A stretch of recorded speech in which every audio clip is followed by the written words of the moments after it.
Alright, so I'm kind of bored right now, and I'm trying to see how fast I can put out videos. So this video I did, I guess, would probably end up being today or tomorrow, depending on how fast this gets put up. Or I'm sorry, not today, or would be either today or yesterday, depending on how fast I put it up. So in this video, I was playing Gragas. In this video, I kind of wanted to showcase some interesting stuff about solo queue that's sort of important, and that'll help you win games, especially when your team is sort of doing okay, but they're not completely dominating. The biggest thing about solo queue games, that's a little different from a range team. In solo queue games, because you're with a group of strangers, a lot of people are very hesitant to rely on them because they're not positive that they're going to commit and initiate properly, and do all of these things. But that being said, you still have to try, and you have to make sure that you're putting your all into the team. But the biggest thing that tends to hurt teams that are solo queue is that the team doesn't have a good leader, or no one takes the lead, and so everyone kind of just does their own thing. You'll see why this matters as this game progresses. So I'm playing Gragas. This is like my second. This is my first normal game in a long time as Gragas. I used to main Gragas a long time ago, and he's a very strong champion. To break down some of his strengths and weaknesses, he is an amazingly tanky caster. You can build him as a tank, or you can build him as your AP carry.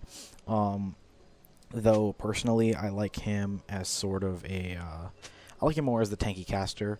In this particular game, I think I went mostly tank. I didn't really shoot very many caster things, just because I didn't really feel like we needed that role as much.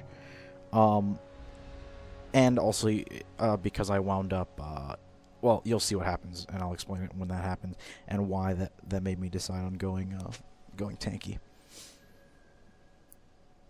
So here, I wanted to double check that our Vlad, it's free week for Vlad, but I wanted to make sure that our Vlad knows how to play at mid.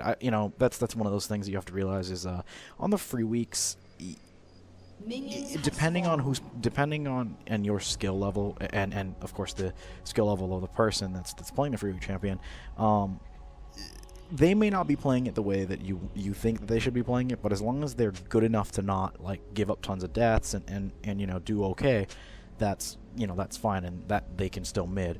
The one thing to consider though in something like this, when you have a free week champ, is that I'm actually gonna lock the camera.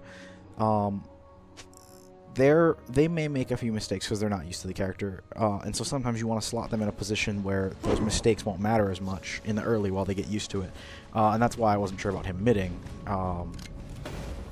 Here you see me just kind of checking that bush. There I see this singed, so I'm just sort of watching. I'm letting the Gangplank get lots of last hits. There you see me just attempting to zone a little bit. Let me actually manually control the camera because this is a little bit harder to see if I don't. So here you see our Gangplank kind of going around. I'm not really sure what he's doing, but I'm just trying to keep this Singed reasonably distracted to avoid any real problems here. Let's see, yeah. So he goes down to look at blue, waiting for it to spawn and maybe to go fight the champion there. Here you see I kind of dash away, thinking he might try to flip me into his poison. Executed. Oh, there you see our Gangplank die. Kind of a weird one. Wasn't really paying attention to that. Kind of confused me. There you see me get a good amount of damage on the Singed.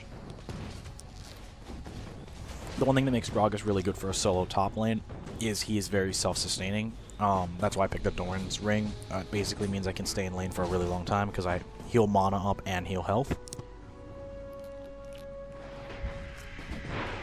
Excuse me, had to drink something. So here you see an interesting thing that happens is our Gangplank teleports back, wanting to get back into lane right away. Not a bad option. In the time that he's left me in lane, I've basically been able to keep level with their Singed. There you see me miss a Q, but I catch the E. We chase him, I ignite him, I flash to catch up. There you see the Gangplank gets the kill.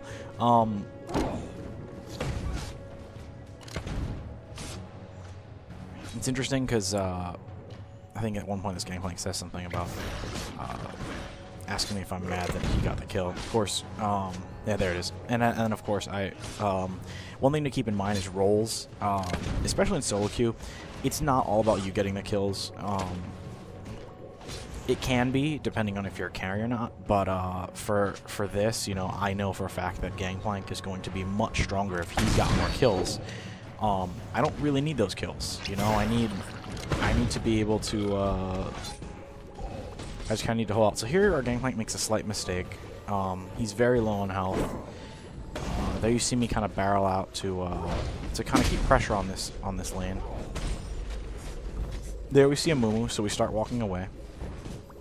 Although he comes back